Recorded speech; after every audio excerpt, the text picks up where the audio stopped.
check this out. Has anyone heard of the blood-brain barrier? Okay, the blood-brain barrier, for those that haven't, it's your brain's protective mechanism. It prevents bad things in your bloodstream from crossing this barrier and getting to your brain. Because once you get toxins to your brain, you're pretty much screwed. You know, you're going to get neurodegenerative disorders, autism, things like that. So we can't have any of these toxins going to our brain. So the blood-brain barrier, what they found out is that it takes about roughly up to age 7 for our blood-brain barrier to mature. About age 7 is what a lot of texts say. Some say even to adolescence. But when you're looking at this, what happens is if you have heavy metals, like for what we show here, you know, we got the blood on the top, the brain on the bottom, and that barrier. Aluminum, lead, and mercury, you know, these actually can bind to amino acids and come through that immature blood-brain barrier. So it's very important then, you know, because the younger you are, the more permeable it is, meaning the more easily things can go across it. So if we know that the blood-brain barrier doesn't form till age 7, and some texts say adolescence, then it's common sense that you would do two things. You would limit your toxins and your heavy metals in your body, especially when you're younger, as much as possible, as well as you would want to keep your glutathione levels as high as possible. Because again, remember, even if you do have heavy metals in your bloodstream, that glutathione can bind to them and prevent them from actually going across the blood-brain barrier. With me on that so far? Okay. This is our vaccine schedule. Now, remember, your blood-brain barrier is not formed till you're 7 years old. So how many vaccines do we consume before 7 years old? Well, before age 6, we're consuming 49 doses. Now, let's just look at the vaccines we're taking at those ages, and I'll zoom in there. At 2 months, we're taking the DPT shot. DPT is diphtheria, tetanus, and pertussis. At 4 months, we take another dose of the DPT shot. At 6 months, yet another dose. 12 months, another dose. And between 2 and 6 years, you take another dose of DTaP vaccine. They either call it DTP or DTaP. But those couldn't possibly have heavy metals in there, right? Because our blood-brain barrier is not formed. Well, if you actually just go to the Center of Disease Control very own website, you will find exactly what's in this vaccine. And I did that, and I took a snapshot right here. I could go on a list about every single one of these, but let's talk about a few. The ones I circled here. And let's blow that up here. Aluminum. Okay, aluminum is 7 times more toxic to your brain than mercury.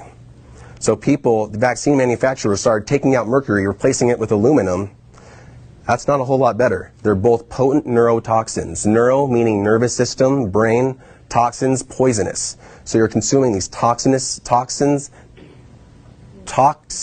heavy metals into your bloodstream, going to your brain. Polysorbate 80. Polysorbate 80 makes your brain barrier yet more permeable. Formaldehyde. That's one of the most toxic substances ever. That's why aspartame is getting such a bad rap, which it should be, from diet sodas and stuff, because it converts to formaldehyde in your body and it can cross the blood-brain barrier.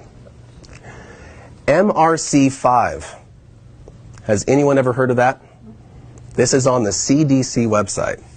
So what do? I look up MRC5, and I can't make this up.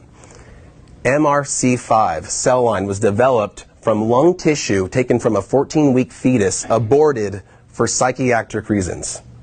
So before we're age 7, we're consuming 5 doses of aborted human fetal cells. Freaking pisses me off, okay? Right. All right. So before we're age 7, we're taking 5 doses of this toxic heavy metal human fetal cell crap under our immature blood-brain barrier. Now, here's the kicker. What do doctors give little kids before they give them vaccines? Candy.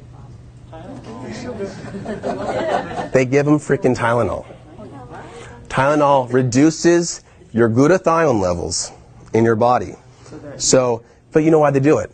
Because you might get a fever, you know, from the vaccines. You might feel a little sick. So we're just going to give you a little Tylenol before we do that so you can feel better. It's a freaking joke. And this is evidence-based. This is a freaking joke. And you wonder why we're so sick. This is crazy. And all autistic kids had low levels of glutathione.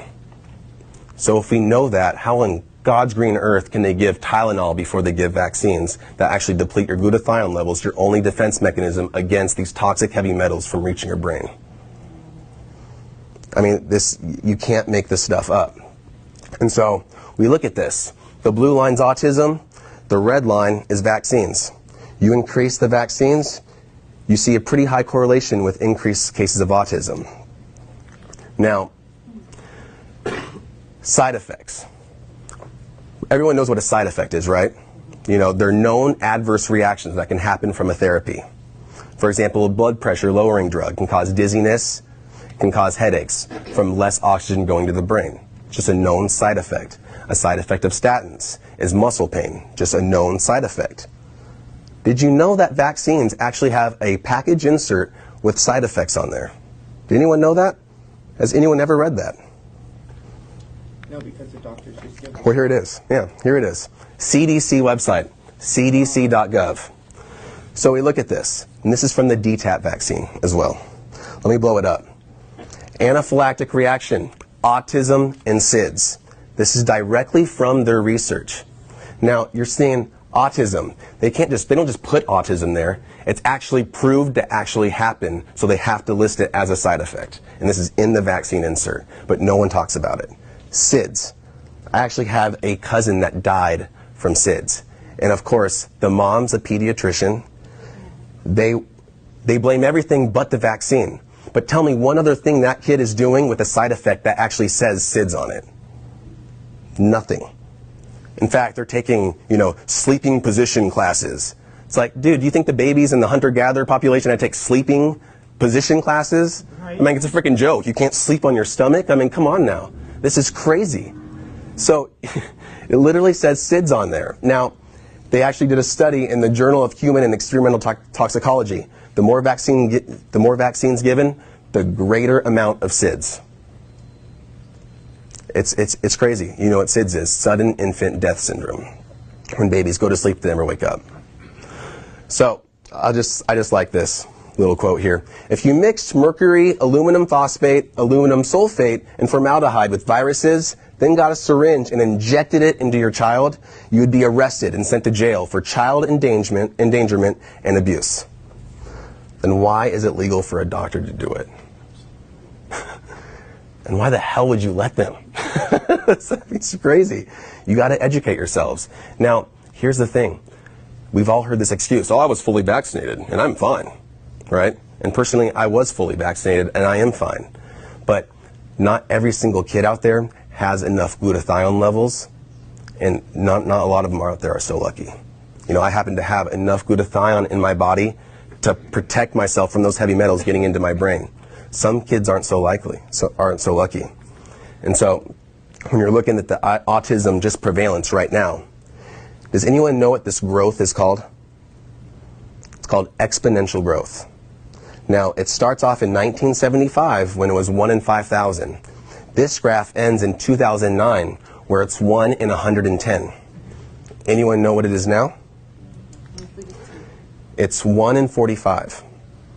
So just in a 6-year period, it went from 1 in 110 to 1 in 45.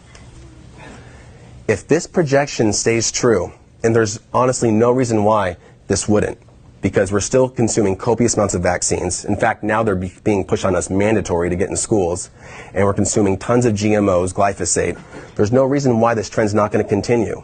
But if it does, 1 out of every 2 children is going to have autism by 2025. I mean, in 2009, they thought it couldn't possibly get any worse. But now it's 1 in 45 instead of 1 in 110. Has anyone seen a child with autism? It is absolutely devastating. But it's not just vaccines, because it definitely is one of the huge contributors. But you also got to look at glyphosate and GMOs. This shows the prevalence of autism here, and that red line is the amount of glyphosate added to our food. So you see a pretty strong correlation there as well.